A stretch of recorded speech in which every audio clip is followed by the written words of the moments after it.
Hey there, this is Ryan Kingsline, founder of ZBrush Workshops and the brand new Visualarium, where we put on master classes by really great teachers and fantastic artists. One of the things we put on there is Anatomy 4R2. That's my anatomy class, and that's what I want to talk to you about today, because Pixologic has done an amazing, really awesome thing for those of us who are figurative sculptors wanting to understand more about the body and really wanting to hone our craft. They have taken my female anatomy model and put it inside of ZBrush for free. I donated it, then they donated it to you.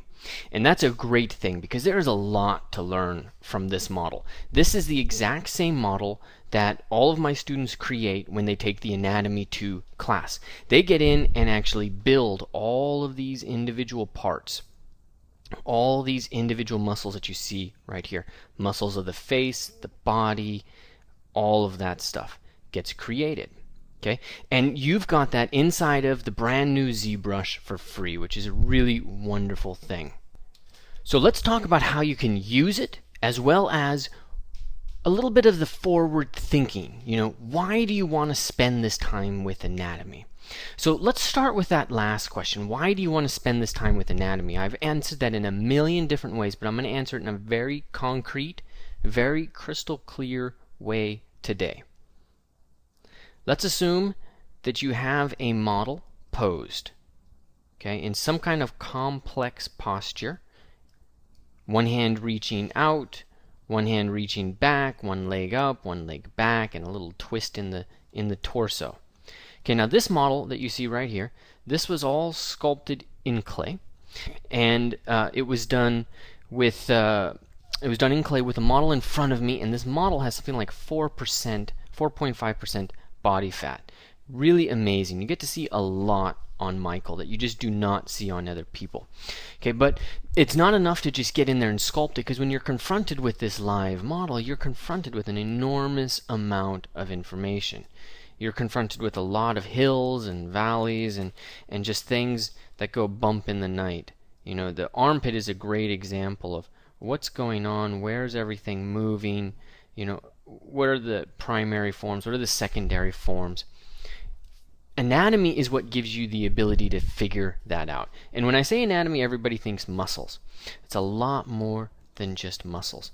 But understanding anatomy means that you're going to be able to get in there. You're going to understand when a muscle is contracting, when it is extending. Okay? You're going to understand things about the teres major, how that's flowing underneath, how the long head of the tricep is flowing in between the teres major and the teres minor. Okay? You'll also get to learn about the behavior of certain muscles. So for example, the lats, right? The lats are constraining. They're really quite similar to the rib cage for most of their life. But if you follow a line from the medial border of the scapula out, that's where you really start to get their meat. The lat and the volume of the lat, of course depending upon the build, tends to be towards this outer end and tends to be almost negligible down along the spine and the rib cage. So that means that this is going to be all ribs, and then you get a little bit of the lat out there at the side. Or this one right here, almost all of that's rib cage, and then this massive teres major that's just getting, really pulling that arm back, really contracted. A lot of volume getting added in there. But when you know anatomy, you're in a position to get in and start to do exactly what you see in front of you, but inside your mind's eye. Okay, and this is a test I gave myself to go through, sculpt the body, scan it, paint the muscles in to reinforce this knowledge. And it's a test that my students do. It's really important for understanding and making sure you learn it.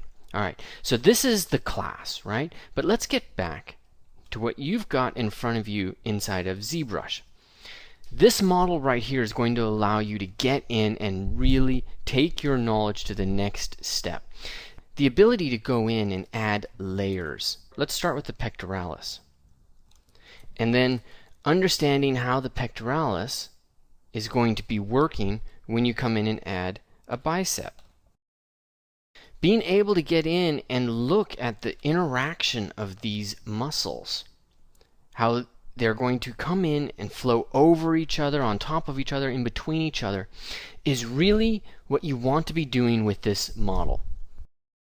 Other parts that you want to learn about the figure from this model are the different portions of muscles. All these muscles, they have different portions, and if you look at the deltoid, it's got what's known as the clavicular portion, which is flowing from the clavicle. Let's look at this from above so you see all of its portions.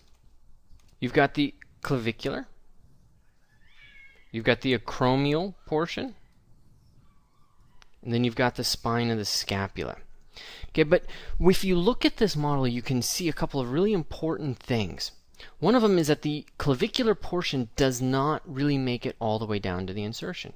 The spine of the scapula portion, that kind of merges down in there a little bit, and you end up with this round little volume here, which I really saw in Richard McDonald's Gymnast. You can really see a great example in Richard McDonald's Gymnast of just how the shoulder is structured.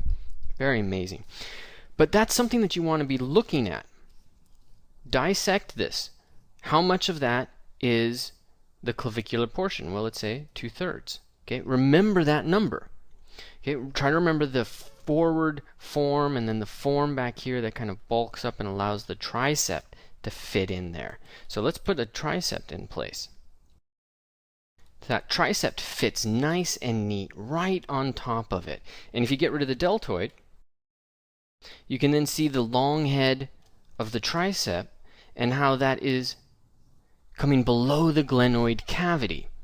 Okay, and that's really important in understanding what happens when you take a model and you just raise its arm. Because look at this. You've got the long head of the tricep there, and that's flowing in between the teres major and the teres minor. So we get this space between the teres major and the teres minor where the tricep just goes right in. Okay, and the tricep then becomes this beast that's it appears farther down the arm than you ever really think it would be. But you know its insertion, you know its origin when you look at this model and you analyze this insertion and origin right there. In fact, let's just show the teres major and minor so you can see this.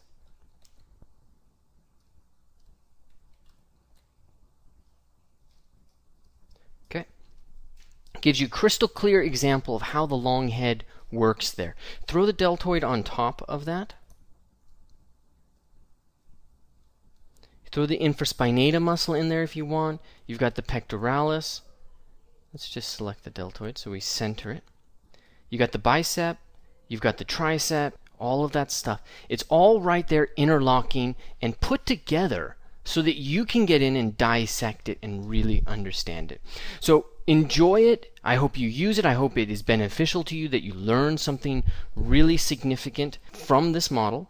And come visit us at ZBrush Workshops. Come visit our class Anatomy 2R2 at the Visualarium, and good luck with your sculpting.